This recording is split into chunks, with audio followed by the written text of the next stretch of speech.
Still nothing. Well, hopefully it's just the battery. The Z4 will not start. Welcome to DIY life.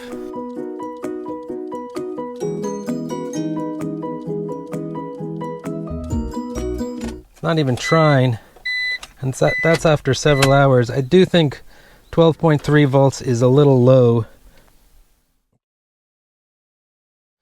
Okay, so the car has been on the charger for a few hours, though nothing else has changed in the car being able to start. The BMW owner's manual recommends charging from the engine bay, so there's a positive there and negative here, and set this thing at 12 volts. A lot of room in the Z4 engine for this big inline 6 BMW motor. The battery is in the trunk. Under this cover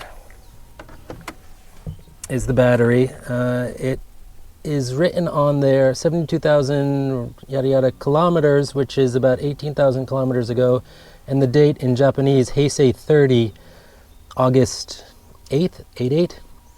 It was replaced, so that works out to be about 5 years ago. We still have the little green thing there. I don't know how accurate that is, and I don't have the tools to check the battery health besides the little Bluetooth device, which reads 12 something volts, but it's not turning over, so I'm assuming it just needs a new battery. So I'm going to go on Amazon and just order the same one, which is reasonably priced, and we'll just wait for the Amazon delivery to arrive and put in a new battery, and hopefully it will start.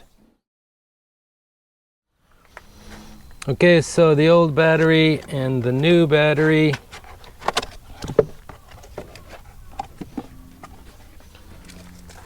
Looks fairly identical. We do have a vent tube, but probably just reuse the one that's in there. So we just need a bunch of 10 millimeters for these locking bar here on either side, and also 10s here. I will clean up the terminals as well. So let's put it in.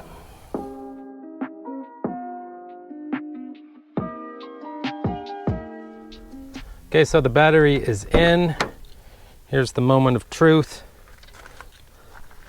Just curious, with the key in the accessory position, what that new battery reads now. 12.3, which was the same as the old one. Will it start? Shit. It ain't starting. It's not the battery. Starter motor? Some solenoid? Might need some help here. Dang it.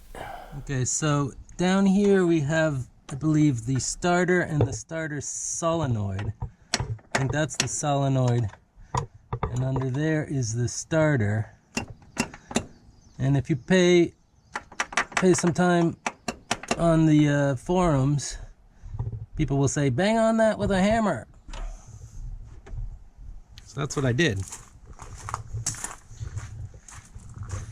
Let's see if it cranks.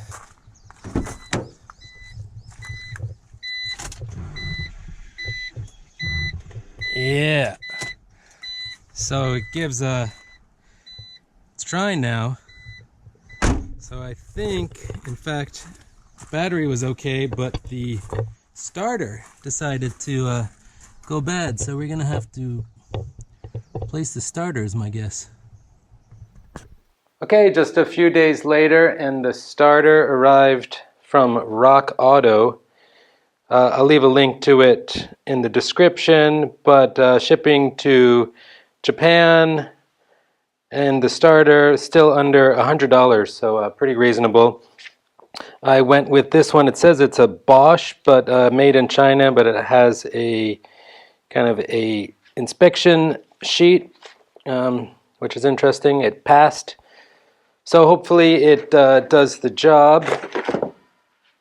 Here it is.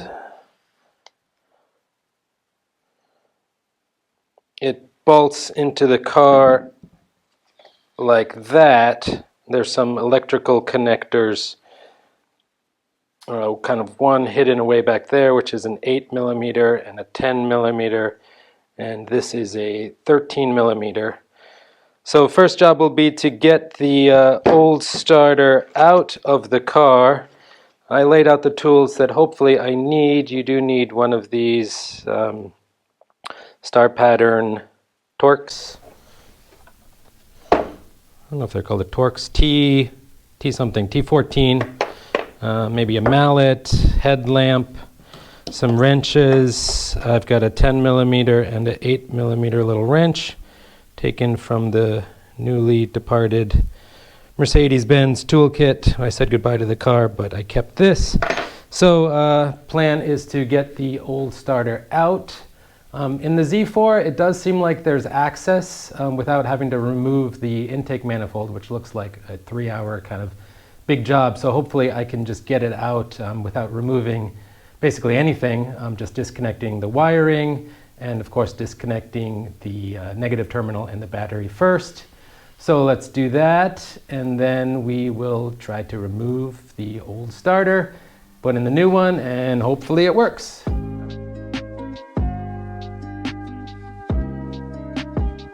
Okay, here's the old starter motor out. It's marked as a Denso. It's slightly physically different than the replacement one, but hopefully this one will fit. It's a little tricky getting the wires disconnected, especially the smaller 8mm in the back, so I took out the motor and then detached the wire, so I'll do the reverse when I install this, and hopefully it goes in comfortably. So let's do that now.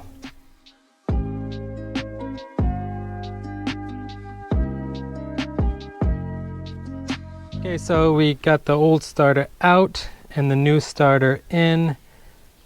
It was a bit of a battle, and I'm going to tell you why.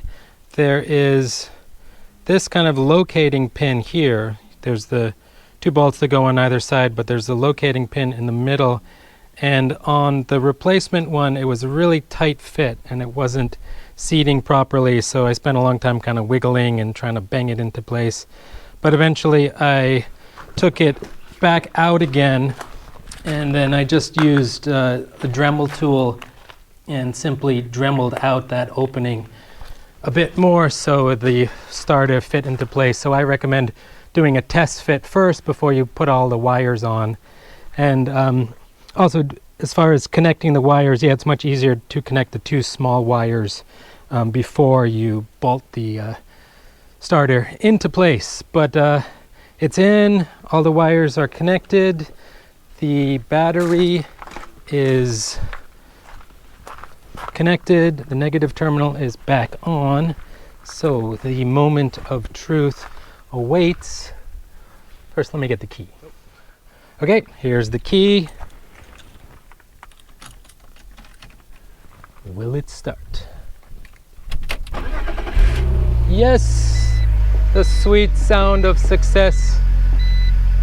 So we got the new starter, we got the new battery. Turns out we didn't need the battery, but anyways, the new battery is in, the new starter is in. Hopefully no issues for the foreseeable future.